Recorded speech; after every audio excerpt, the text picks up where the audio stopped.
আমাদের বাংলাদেশের প্রেক্ষাপটে যত school, college, university, primary school, high school বলেন, এই তিনটাকে কেন্দ্র করে ওই তিনটায় স্কুল শিক্ষা প্রতিষ্ঠানগুলো বন্ধ থাকে। সরকারি ঘোষণা। আগামীকাল যেহেতু শনিবার, এমনিতেই বন্ধ, যার কারণে এটা বন্ধের তালিকা রয়েছে, কিন্তু সংখ্যায় 0 হিসেবে ধরা হয়েছে। যদি এটা বুধবার হতো, রবিবার, সোমবার, মঙ্গলবার, বুধবার, বৃহস্পতিবার হতো, এটা গণনায়ও আছে এবং বন্ধের মধ্যেও আছে। তাহলে বোঝা যায় 30টার মধ্যে কিছু না কিছু আছে না নাই? অন্যথা আমরা এক শ্রেণীর মানুষ এটাকে পালন করলাম, কিন্তু সরকার এটাকে স্বীকৃতি দিত না। হুজুর সাইয়েদনা গৌসে পাক আব্দুল কাদের জিলানী রাহমাতুল্লাহ আলাইহি বাংলাদেশ সহ পৃথিবীর বিভিন্ন স্থান থেকে মানুষগণ তাকে ভক্তি, শ্রদ্ধা, মহাব্বত করে, ঠিক না? হুজুর সাইয়েদনা গৌসে পাক আব্দুল কাদের জিলানী রাহমাতুল্লাহ আলাইহি তার জীবদ্দশায় আল্লাহর নবী সাল্লাল্লাহু আলাইহি ওয়াসাল্লামের সুবহানাল্লাহ ওফাত দিবসকে কেন্দ্র করে ইসলামী জলসা করেছিলেন। নবীজি স্বপ্নযোগে হুজুর সাইয়েদনা গৌসে পাক আব্দুল কাদের জিলানী রাহমাতুল্লাহ আলাইহিকে বললেন, হে আব্দুল কাদের জিলানী, তুমি আমার দিবসটাকে উদযাপন করেছো, আমি নবীজি খুশি হয়েছি। তুমি বছরে একবার পালন করবে, আমি খুশি হয়ে তোমাকে একটা উপহার দিয়ে দিলাম, উপঢৌকন দিয়ে দিলাম, পুরস্কার দিয়ে দিলাম। পৃথিবীর আমার উম্মতেরা 12 মাসে 12 বার তোমাকে স্মরণ করবে। সেটা কি? আমরা প্রতি মাসের 11 তারিখ হুজুর সাইয়েদনা গৌসে পাক আব্দুল কাদের জিলানী রাহমাতুল্লাহ আলাইহির স্মরণে 11 শরীফ অনেকেই করে থাকি। শুধু আমাদের নবীগঞ্জ নয়, নারায়ণগঞ্জ নয়, শুধু বাংলাদেশ নয়, পৃথিবীর প্রত্যন্ত অঞ্চলে যার কাজের মধ্যে যার কদম মোবারকের মধ্যে সমগ্র ওলিদের কাজ, ঠিক কিনা বলেন? সমগ্র ওলিদের কাজের মধ্যে হুজুর সাইয়েদনা গৌসে পাক আব্দুল কাদের জিলানী রাহমাতুল্লাহ আলাইহির কদম। এইজন্য হুজুর সাইয়েদনা গৌসে পাক আব্দুল কাদের জিলানী রাহমাতুল্লাহ আলাইহি আল্লাহর হাবিব সাল্লাল্লাহু আলাইহি ওয়াসাল্লাম স্বপ্নযোগে উপঢৌকন দিয়ে দিলেন প্রতি মাসের আরবি মাসের 11 তারিখ 11 শরীফ উদযাপন। আলহামদুলিল্লাহ বলেন। কথাগুলো অনেকে অনেক ভাবে নেবেন যে আমাদের নবীগঞ্জের প্রেক্ষাপটে আসলে এই কথাগুলো শোনা যায়। নবীগঞ্জ থেকে বের হলে অন্যান্য মসজিদগুলোর মধ্যে এগুলো শোনা যায় না। এগুলো কারণটা কি? আমরা বাতিল কথা বলি নাই, আমরা কোরআন এবং হাদিসের সমর্থনে কথা বলেছি, ঠিক কিনা বলেন? আল্লাহ পাক রব্বুল আলামিন কোরআনে বলেছেন, আলা সাবধান, ইন্না আউলিয়া আল্লাহি লা খাউফুন আলাইহিম ওয়া লা হুম ইয়াহজানুন। সাবধান করে আল্লাহ পাক বলেছেন। আল্লাহ পাক স্বাভাবিকভাবে একটা কথা বললে তার বান্দারা মানতে বাধ্য, ঠিক কিনা? সকালবেলা বৃষ্টি দিয়েছেন, এখন রৌদ্র দিয়েছেন, এখন যদি আবার বৃষ্টি দেন, কারো কোনো আপত্তি আছে? ঠেকাতে পারবেন? এমন ক্ষমতা কারো আছে? আল্লাহ পাক রব্বুল আলামিন কোনো ওয়ার্ডার ছাড়া, কোনো নোটিশ ছাড়া, কোনো প্রজ্ঞাপন ছাড়া শুক্রবার দিন সকালবেলায় প্যাসেন্টর মুসলমানের বৃষ্টি দিয়ে দিলেন। এখন প্রচন্ড প্রখর রৌদ্র উঠেছে বিনা নোটিশে, ঠিক কিনা? আল্লাহর কোনো নোটিশ লাগে না। প্রচন্ড শীত, হঠাৎ করে বৃষ্টি চলে আসলো, বাধা দিতে দেওয়ার ক্ষমতা আমাদের আছে? আল্লাহ পাক যা ভালো মনে করেন, উম্মতের জন্য, তার বান্দার জন্য যা কল্যাণকর মনে করেন তাই করেন, ঠিক কিনা? আল্লাহ কোনো সাবধানতা ঘোষণা দেওয়ার দরকার নাই। কিন্তু আল্লাহ ওলিদের ক্ষেত্রে বলতে গিয়ে আল্লাহ পাক বলেছেন, আল্লাহ হরফে তানবীহ, সাবধান, আমার ওলিদের কোনো ভয় নাই, কোনো চিন্তাও নাই। জোরে বলি সুবহানাল্লাহ। সুতরাং তাহলে বোঝা যায় আল্লাহ পাকের হক্কানে ওলি পৃথিবীর জমিনে আছে না নাই? আছে। কিন্তু ওই ওলিদের নাম ধরে যারা ভণ্ডামি করে, যারা বেদাতি কার্যক্রম করে, যারা ঢোল তবলা বাজায়, আমরা তাদেরকে সাপোর্ট করি না, আমরা তাদেরকে ভালোবাসি না। তাদের কারণে আমাদেরকে ট্যাগ লাগিয়ে আমাদেরকে অন্য উপদ্রব দিবেন, তোহমা দিবেন, এটা বলার সুযোগ নাই। আমরা আল্লাহর ওলিদেরকে মহব্বত করি, ভালোবাসি কোরআন এবং হাদিসের আলোকে, ঠিক না? আমরা এর বাইরে নয়। সম্মানিত হাজিরিন, আল্লাহর ওলিদের কথা আল্লাহ নিজেই কোরআনে বলেছেন, ইহদিনাস সিরাতাল মুস্তাকিম। হে আল্লাহ, তুমি আমাদেরকে সরল সঠিক পথ দেখাও। ওই সরল সঠিক পথটা কোনটা? সিরাতাল লাযিনা আন'আমতা আলাইহিম, সিরাতাল লাযিনা আন'আমতা আলাইহিম, যাদের উপর তুমি নিয়ামত দিয়েছো, যাদের উপর তুমি কল্যাণ করেছো, যাদেরকে তুমি অনুগ্রহ দিয়েছো, ওই সমস্ত আল্লাহর ওলিদের পথ আমাদেরকেও দেখাও। আমরা পাঁচ ওয়াক্ত নামাজের মধ্যে প্রতি রাকাতে সূরা ফাতিহার মধ্যে আমরা এটা পাঠ করি, ঠিক কি না? সম্মানিত মুআদ্দিন, আমরা সেদিকে বলতে চাই না, আমরা একটু সামনে আগাই। আল্লাহ পাক রব্বুল আলামিন পবিত্র কোরআনুল কারীমের সূরা মুজাদালার 12 নং আয়াতের মধ্যে বলেছেন, ইয়া আইয়ুহাল্লাযীনা আমানু ইযা নাদাইতুমুর রাসূলা ফাকাদ্দিমু বাইনা ইয়াদাই নাজওয়াকুম সালাওয়া। তোমরা যখন আল্লাহর হাবিব সাল্লাল্লাহু আলাইহি ওয়াসাল্লামের সামনে কথা বলতে যাও, তখন তোমরা সাদকা করো। সুবহানাল্লাহ। নবীর সাথে কথা বলতে যাওয়ার আগে সাদকা করে তারপর নবীর সাথে কথা বলবে। কোরআনের সূরা মুজাদালার 12 নং আয়াত দেখে নেবেন। এই আয়াতের তাফসীর করতে গিয়ে তাফসীর কিতাবের মধ্যে উল্লেখ করা হয়েছে, আল্লাহর হাবিব সাল্লাল্লাহু আলাইহি ওয়াসাল্লামের কাছে জানতে চাওয়া হলো, ইয়া রাসূলুল্লাহ, ইয়া হাবিবাল্লাহ, হক মানে কি? প্রশ্নটা কি? আওয়াজ করে বলেন, কি হক মানে? সত্য জিনিসটা কি? নবীজি বলেন, হক হচ্ছে ইসলাম, হক হচ্ছে কোরআন, হক হচ্ছে বেলায়াত। বলে বলে সুবহানাল্লাহ। হকের পরিচয় দিতে গিয়ে নবীজি কয়টা কথা বলেছেন? 1 নাম্বার ইসলাম, 2 নাম্বার কোরআন, 3 নাম্বার হচ্ছে বেলায়াত। 1 নাম্বার ইসলাম। ইসলাম মানে কি? আল ইসলামু দারাতান বিহাদান, আল্লাহ এবং তার রাসূল সাল্লাল্লাহু আলাইহি ওয়াসাল্লামের হুকুমের সামনে মাথা নত করে ফেলা, ঠিক কি না? ঠিক। আমি বলতেছি এটা, আপনি বলতেছেন কয়টা, কিন্তু আল্লাহ এবং তার রাসূল সাল্লাল্লাহু আলাইহি ওয়াসাল্লাম বলেছেন তোমারটাও না তারটাও না, অন্য আরেকটা, সেটাকে মেনে নেওয়ার নাম ইসলাম। জোরে বলি মারহাবা। 2 নম্বর হচ্ছে কোরআন। লৌহে মাহফুজে যার বাড়ি, দীর্ঘ 23 বছরে সন্দেহমুক্ত প্রক্রিয়ায় আল্লাহর হাবিব সাল্লাল্লাহু আলাইহি ওয়াসাল্লামের নিকট জিবরাইল আলাইহিস সালাম মারফত দীর্ঘ 23 বছর অবস্থার পরিপ্রেক্ষিতে যেই কিতাব নাযিল হয়েছে, আমাদের সিলেবাস কিয়ামত পর্যন্ত উম্মত মুহাম্মাদের জন্য এই সিলেবাস, যেই কিতাবের একটা অক্ষর তিলাওয়াত করলে আল্লাহ পাক 10টা নেকি লিখে দেয়, এই কিতাবের নাম হচ্ছে কোরআন, ঠিক কি না? ইসলাম বুঝলাম, কোরআন বুঝলাম শর্টে। 3 নম্বর হচ্ছে বেলায়াত। এই বেলায়াত পাওয়া যায় আল্লাহ পাকের ওলিদের কাছ থেকে, ঠিক কি না? তাহলে বোঝা যায় সত্য বুঝতে হবে, ইসলাম বুঝতে হবে, কোরআন বুঝতে হবে, বেলায়াত বুঝতে হবে। যারা তরিকা বোঝেন তারা এই বেলায়াত বুঝবেন। আল্লাহর ওলিদের সংস্পর্শে না গেলে এই বেলায়াত পাওয়া যাবে না। এক শ্রেণীর মানুষ তারা বোঝে, আরেক শ্রেণীর মানুষ তারা বুঝে না। যারা না বুঝে তারা বলে যে এই কন্ডিশন কিছু নাই। রবীন্দ্রনাথ সাইডে গেলে এই সকল কথাগুলো শুনি। আসলে আপনি অনুধাবন করেন, চিন্তা করেন, বিশ্লেষণ করেন, গবেষণা করেন, আল্লাহ পাক যদি আপনার তকদীরের মধ্যে হেদায়েত লিখে দেয়, আল্লাহ পাক আপনাকে বোঝার সক্ষমতা দিবে। আল্লাহ কবুল করুন, সকল বলেন আমিন। এই বেলায়েতের সম্রাট ছিলেন হুজুর সাইয়েদনা গৌসুল পাক আব্দুল কাদের জিলানী রাহমাতুল্লাহ আলাইহি। ঠিক। জীবনে আমাদের অনুসরণের কিছু আছে না নাই? আছে। আওয়াজ করে বলেন, আছে না নাই? আছে। হুজুর সাইয়েদনা গৌসুল পাক আব্দুল কাদের জিলানী রাহমাতুল্লাহ আলাইহি ছোটবেলা থেকে ছিলেন সত্যবাদী। কিবাদী? সত্যবাদী। আমরা কতটুকু সত্যবাদী? তিনি কখনো মিথ্যা কথা বলেন নাই। হুজুর সাইয়েদনা গৌসুল পাক আব্দুল কাদের জিলানী রাহমাতুল্লাহ আলাইহি এই ছোট্ট ঘটনা আপনারা সকলেই জানেন। তিনি যখন বাগদাদ শরীফে নিজামিয়া মাদ্রাসায় পড়াশোনার জন্য যাবেন, 40টা স্বর্ণ মুদ্রা দিয়েছিলেন। মিথ্যা কথা বলল না, ডাকাত দল ধরল, মিথ্যা বললেন না। যত সংখ্যক ছিল তত সংখ্যকই বলে দিলেন। তখন ডাকাত দল এই ডাকাতি ছেড়ে ইসলাম গ্রহণ করে নিয়েছিল। তিনি সেখান থেকে চলে গেলেন কোথায়? নিজামিয়া মাদ্রাসায়। কোন মাদ্রাসায়?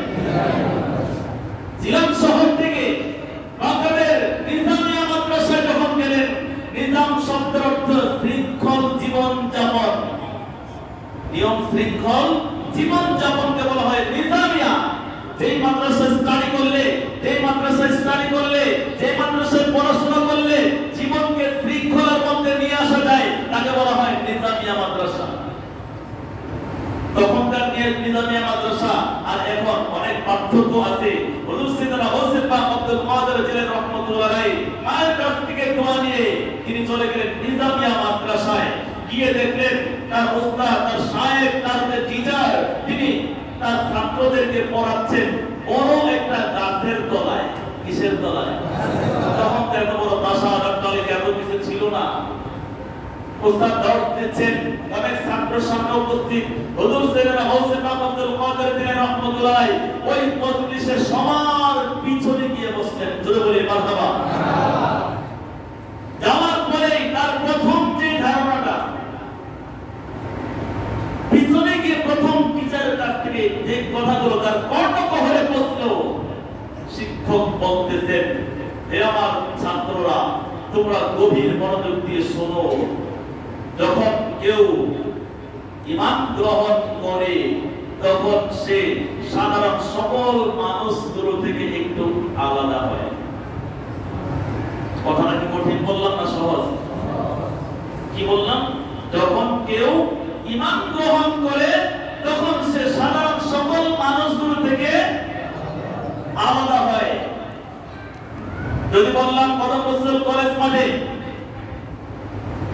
1000 সনাতন ধর্মাবলম্বী মানুষ আছে, হঠাৎ করে একজন বলল আমি ইসলাম গ্রহণ করব,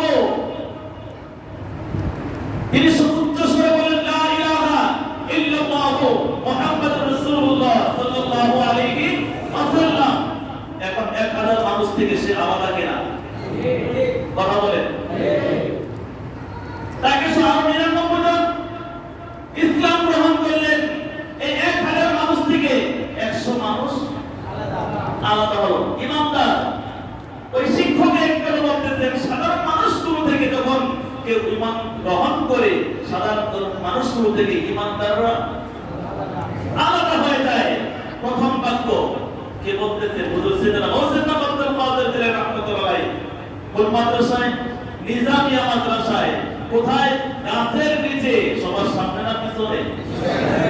হুজুর সাইয়েদনা হোসেন আব্দুল কাদের জিলানী রাহমাতুল্লাহ আলাইহি সবার পিছনে। প্রথম বাক্য শুনলেন, সাধারণ মানুষগুলো থেকে যখন কেউ ঈমান গ্রহণ করে তখন তারা সমগ্র সাধারণ মানুষগুলো থেকে আলাদা হয়। আলাদা কতজন? 100 জন। কতজন? 100 জন ঈমান গ্রহণ করেছে। দ্বিতীয় বাক্য বলতেছি, টিচার বলতেছেন, সমগ্র শিক্ষার্থী সহ হুজুর সাইয়েদনা হোসেন পিছন থেকে শুনছেন, ওই 100 জন যারা সনাতন ধর্মাবলম্বী ছিল ঈমান গ্রহণ করলো। এই ঈমান আনার পরে ঈমান অনুযায়ী যারা আমল করে তারা ঈমানদারদের চাইতে আলাদা হয়। কথাটা একটু কঠিন, একটু সহজ করে বলছি। 1000 থেকে মাইনাস করলাম কত? এই 100 জন ঈমান আনার পরে সবাই কিন্তু আমল করে না। 100 জন থেকে মাত্র 30 জন আমল করলেন। এই আমলদার ব্যক্তিরা এই 100 জন থেকে আবার আলাদা হয়ে যায়। দ্বিতীয় বাক্য বুঝেছেন? প্রথম বাক্য সাধারণ মানুষগুলো থেকে যখন কেউ ঈমান গ্রহণ করে তখন তারা সাধারণ মানুষগুলো থেকে আলাদা হয়ে যায়। ঈমান আনার পরে যারা ঈমান অনুযায়ী আমল করে তারা ঈমানদারদের থেকে আলাদা হয়। তৃতীয় বাক্য 3 নম্বর হচ্ছে ওই আমল অবস্থায় যারা আমল 30 জন আমল করেছিল, আমল করতে করতে কেউ আংশিক আমল করে, কেউ অর্ধেক আমল করে, কেউ 75% আমল করে, কেউ বা 90% আমল করে, কেউ বা 100% আমল করে। এইভাবে যারা আমলের পরিপূর্ণতায় চলে আসে তখন তারা ওই আমলদারদের থেকে আলাদা হয়ে যায়। জোরে বলি আল্লাহু আকবার। তিনটা বাক্য, সাধারণ থেকে ঈমানদার, ঈমানদারদের থেকে আলাদা, আলাদা থেকে আবার পরিপূর্ণ ঈমানদার যারা, পরিপূর্ণ আমলদার যারা তারা আবার আলাদা হয়ে যায়। কয়টা বাক্য? হুজুর সাইয়েদনা হোসেন আব্দুল কাদের জিলানী রাহমাতুল্লাহ আলাইহি তিনটা বাক্য শুনতে পাইলেন। টিচার ওই তিনটা বাক্যকে আবার বিশ্লেষণ করতেছেন। সাধারণ মানুষগুলো থেকে যারা ঈমান আনেছে তারা তখন বুঝতে পারবে যে তারা ঈমানদার। তখন লোকজন তাদেরকে মুসলমান বলবে। কি বলবে? মুসলমান। ওই 100 জনকে মুসলমান হিসেবে সবাই চিনবে, আর বাকি 900 জনকে কেউ হিসেবে চিনবে না, ব্যাখ্যা করবে না।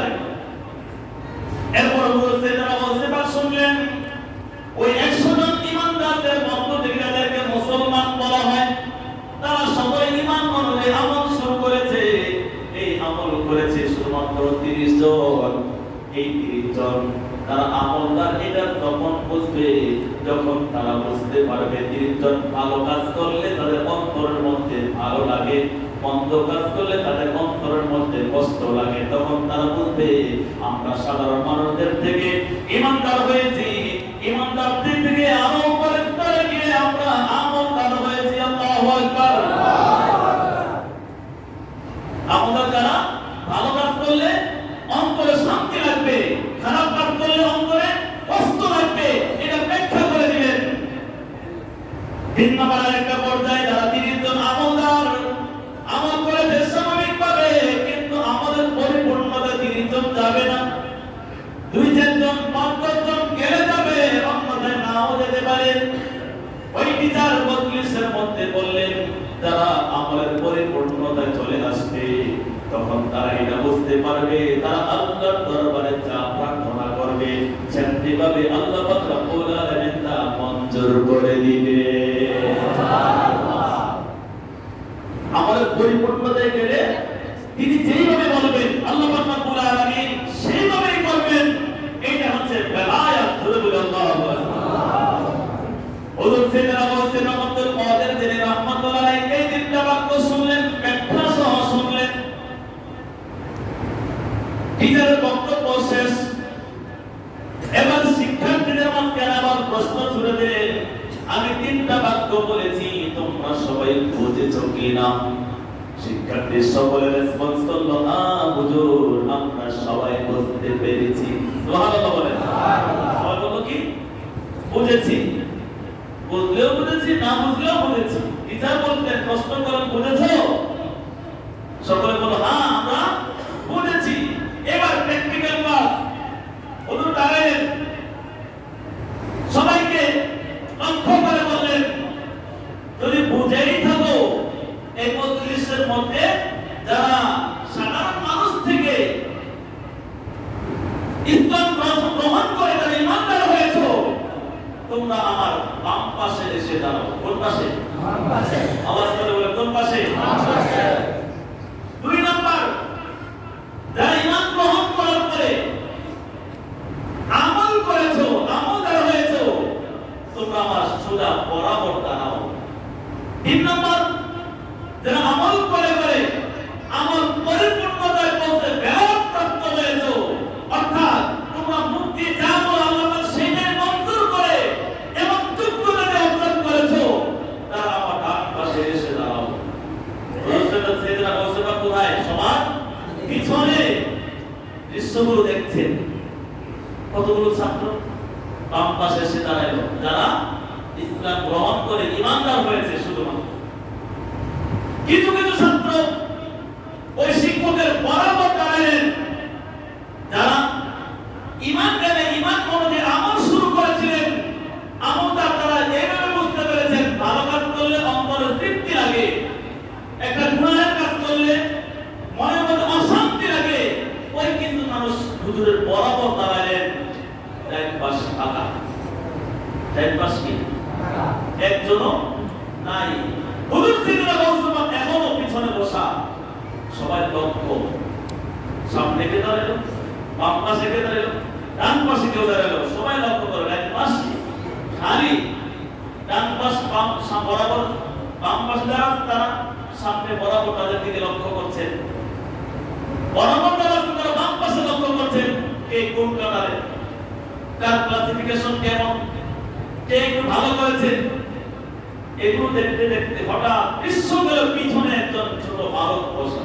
তার ভালো বলে এখন সকলে দৃশ্য পিছনে কি ব্যাপার? আজ আমরা কেউ চিনি না। জিলান শহর থেকে এসেছেন, বাগদাদের নিজামিয়া মাদ্রাসা, তাকে চিনার কোথাও না। শিক্ষক ডাক দিলেন, হে বৎস তুমি সামনে আসো। হুজুর সাইয়েদনা গাউসুল আব্দুল কাদের জিলানী রাহমাতুল্লাহ আলাইহি সামনে আসলেন। ওস্তাদ প্রশ্ন করলেন, তোমাকে তো আমরা চিনি না, তোমার পরিচয়টা কি?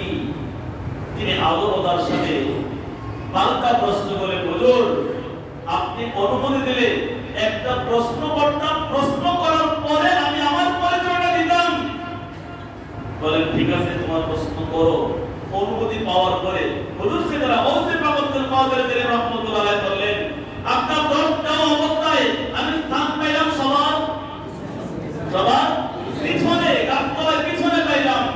তিনটা বাক্য পেয়েছি, সাধারণ মানুষ থেকে যারা ইমানদার হয়, তখন ইমানদার পুরো মানুষগুলো সাধারণ মানুষ থেকে আলাদা হয়। তারপরে তারা যখন আমল করে ইমানদার থেকে আলাদা হয়। তারপর আমলের পরিপূর্ণতা আসলে তাদের থেকে আলাদা হয়। হুজুর এই কথা বলার পরে আপনি প্র্যাকটিক্যাল ক্লাসের মধ্যে যাচ্ছেন, ইমানদার আলাদা, আমলদার আলাদা, আমলের পরিপূর্ণতা আলাদা হওয়ার জন্য আপনার তিনটা ক্লাসিফিকেশনের মধ্যে, তিনটা শ্রেণীর মধ্যে দুইটা শ্রেণীর মানুষ দাঁড়িয়েছে। বাম পাশে যারা শুধু ইমানদার, বরাবর হচ্ছে যারা ঈমান এনে আমল করেছে তারা, কিন্তু আপনার বাম পাশে একজন ছাত্র দাঁড়ায় নাই। হুজুর আপনার কাছে প্রশ্ন, আপনি কি ওই যে বাম পাশে যে বেরাপ্রাপ্ত জায়গা, যে তারা মুক্তি না বলে আল্লাহ পাকের পক্ষ থেকে তাই হয়, আপনার কি সেই যোগ্যতা আছে? আল্লাহর সাথে প্রশ্ন করলেন। শিক্ষক প্রথমে সাইলেন্ট হয়ে গেলেন, চুপ হলেন। তারপরে ভদ্রভাবে শিক্ষক জবাব দিলেন, হ্যাঁ আমার সেই যোগ্যতা আছে। আমাদের বর্তমান সমাজের টিচাররা কি এই প্রশ্ন করেছ? ঠিক কিনা? আমাদের সমাজের টিচারগুলো এমন অবস্থা চলে গিয়েছে, এই টিচারগুলোর কাছে যদি আপনি প্রাইভেট পড়াইতে না দেন, তাকে অন্য চোখে দেখে আসলে তারা শিক্ষক নামে কলঙ্ক। আপনার তার কাছে যদি সে প্রাইভেট না বলে গণিতে ফেল করে দেয়, ইংরেজিতে ফেল করে দেয়, একটা শিক্ষার্থীর ভিতরে কোনো প্রতিভা অবশ্যই রয়েছে, সে একটা বিষয় ফেল করুক না কেন, খারাপ করুক না কেন, আপনি তাকে উৎসাহ দিলে এই শিক্ষার্থীরা জীবনে 10টা বছর 12টা বছর পড়াশোনা করতে করতে একটা না একটা সময় তার ভিতর থেকে কোনো না কোনো একটা প্রতিভা বের হবেই হবে। ঠিক কিনা? কিন্তু আমাদের শিক্ষা ব্যবস্থাটা এখন চরম পর্যায়ে চলে গিয়েছে। আল্লাহ পাক আমাদেরকে হেফাজত দান করুন, সকলে বলেন আমিন। আমি সেদিকে যাচ্ছি না। সম্মানিত হাজিরিন, তো তিনি ভদ্রভাবে জবাব দিলেন যে না আমার সেই যোগ্যতা আছে। হুজুর সিদ্দিক ওসি আব্দুল কাদের জিলানী রাহমাতুল্লাহ আলাইহি উস্তাদকে বললেন, হুজুর যদি আপনি বলেছেন তিনটা কাতার তিনজন দাঁড়ানোর জন্য, আপনার বাম পাশে দাঁড়াইলো, বরাবর দাঁড়াইলো, ডান পাশে কেউ নাই, যদি আপনি ওই বেলায়েতের স্থানটার মধ্যে আপনার ডান পাশের জায়গাটা যদি একটু দাঁড়াইতেন, মনের আকাঙ্ক্ষা। তিনি চিন্তা করলেন আমি দাঁড়াই, সমস্যা কি? দাঁড়াইলেন।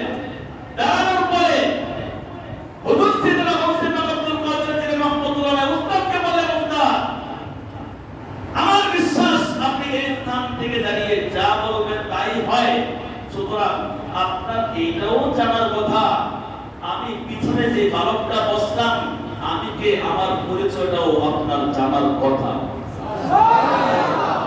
শিক্ষক বলেন, হ্যাঁ আমি তোমার পরিচয় জানি, তোমার বাড়ি জিরান শহরে, তোমার মা 40টি স্বর্ণ মুদ্রা দিয়ে এই নিজামিয়া মাদ্রাসায় বাগদাদ শরীফে পড়াশোনার জন্য পাঠিয়েছেন। প্রতিমধ্যে ডাকাত দল তোমাকে ধরেছে, তোমার কাছে কি আছে? তুমি ইচ্ছা করলে মিথ্যা বলতে পারতা, কিন্তু তোমার মায়ের আদেশ মান্য করে তুমি মিথ্যা বলো নাই। তোমার কাছে 40টি স্বর্ণ মুদ্রা আছে, এটাই বলে দিয়েছ। তোমার এই শব্দবাদিতায় তারা মুগ্ধ হয়ে তারা সকল ডাকাত দল মিলেমিশে ঈমান গ্রহণ করেছে। তোমার নাম আব্দুল কাদের জিলানী। এবার এই ছাত্র হুজুরকে প্রশ্ন করলেন, হুজুর আমি যখন পিছনে এসে বসলাম তখন আমার মনে মনে এরাদা ছিল, আমার মনে মনে একটা ইচ্ছা ছিল আমি পিছনে বসলাম, আমি এখানে আসার উদ্দেশ্যটা কি? এটা যদি আমার শিক্ষক যিনি দর্শ দিতেন তিনি যদি বুঝতে পারেন, তাহলে আমি একমাত্র তার শিক্ষার্থী হিসেবে আমি নিজেকে বিবেচ্য করব। আর যদি তিনি বুঝতে না পারেন তাহলে আমি তো আপনাকে শিক্ষা গ্রহণ করব না। যেহেতু আপনি বয়োপ্রাপ্ত, আমার পরিচয়টাও বলে দিয়েছেন, ওই হিসাবে আমি জানি আমি কেন এসেছি, আমার মনের অনুভূতি কি এগুলো আপনি জানেন। সুতরাং আমার ইচ্ছা ইচ্ছা আছে আপনার ছাত্র হওয়ার জন্য, আপনি যদি সাদরে গ্রহণ করেন। তখন শিক্ষক বলল, ঠিক আছে, আমি তোমাকে ছাত্র হিসেবে গ্রহণ করলাম এবং তুমি এখন থেকে সবার সামনে আমার সামনে দর্শে বসে যাবা। ওদিনের মতো দর্শ শেষ, ক্লাস শেষ, ছুটি দিয়ে দিলেন। খাওয়া দাওয়া গোসল বিশ্রাম শেষ করে নির্দিষ্ট সময়ে আবার সকলে গাছতলা দর্শে বসবে।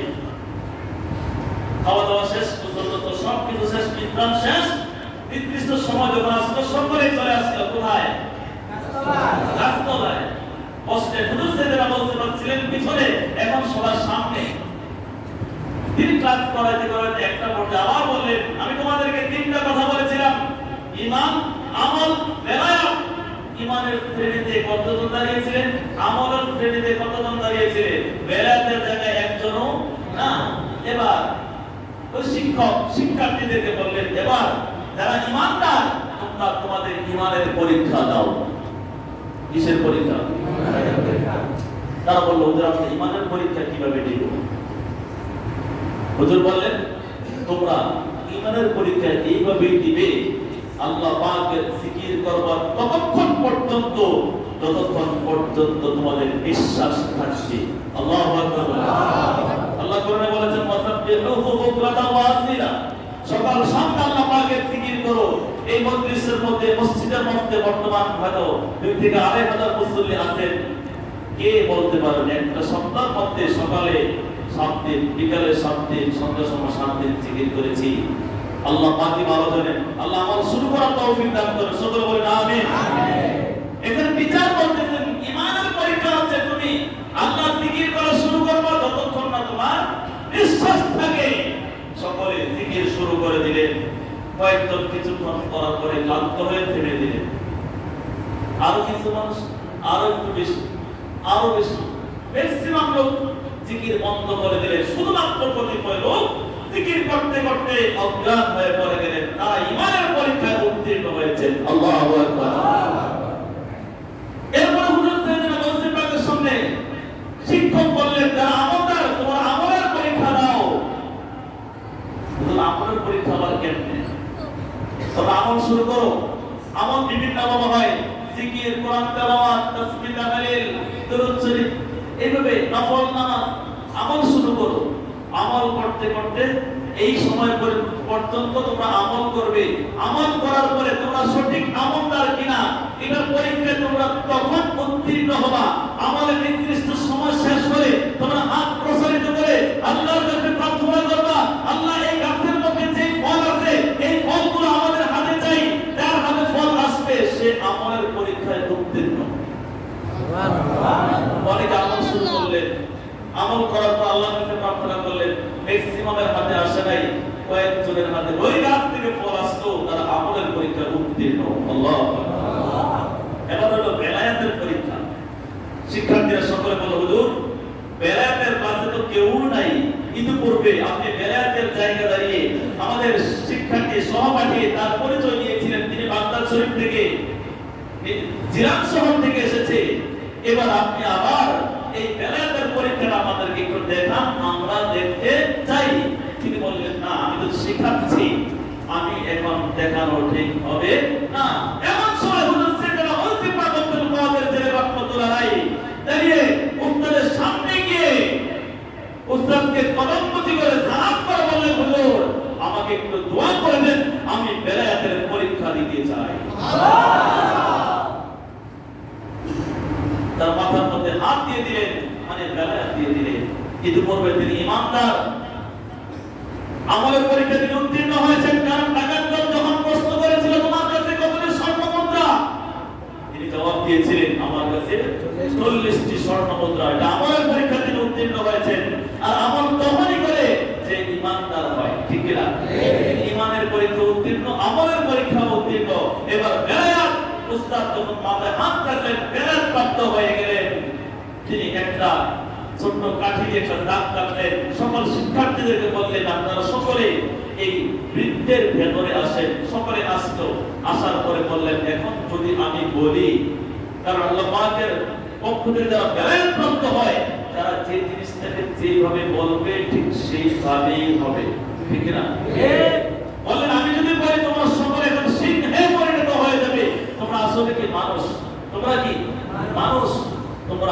বলি এখন তোমরা সকলে সিংহে পরিণত হয়ে যাবে।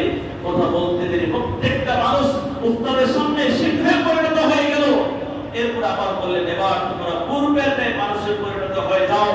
সকলে আবার মানুষ যখন পরিণত হয়ে গেল, প্রত্যেকে আল্লাহ পাকের শুকরিয়া আদায় করে সিজদায় পড়ে গেল এবং বলল আমরা শুধু বেলায়েতে দেখি নাই, আমরা হুজুর সাইয়েদনা গৌসে পাক আব্দুল কাদের জিলানী রাহমাতুল্লাহ আলাইহির বেলায়েতও দেখেছি। আমরা এই আল্লাহ পাকের ওলিদেরকে শ্রদ্ধা ভরে স্মরণ করি। তাদের আদর্শ, তারা মিথ্যা কথা বলেন নাই, আমরা মিথ্যা কথা বলবো না। তারা 5 ওয়াক্ত নামাজ সঠিকভাবে পালন করেছেন, আমরা সঠিকভাবে নামাজ পড়বো। তারা মায়ের আদেশ অমান্য করেন নাই, আমরাও মায়ের আদেশ অমান্য করব না। উস্তাদের সাথে সর্বদা সুন্দর আচরণ করব, বেয়াদবি করব না। করেন নাই, আমরাও সেটা করব না। আল্লাহ পাকের ওলিদের থেকে আমাদেরকে এইভাবে শিক্ষা গ্রহণ করার তৌফিক আমাদের সবাইকে দান করুন। সকল বলুন আমিন। ওয়া আখিরু দাওয়ানা আলহামদুলিল্লাহি রাব্বিল আলামিন। তাদের সুন্নাত কি 4 রাকাত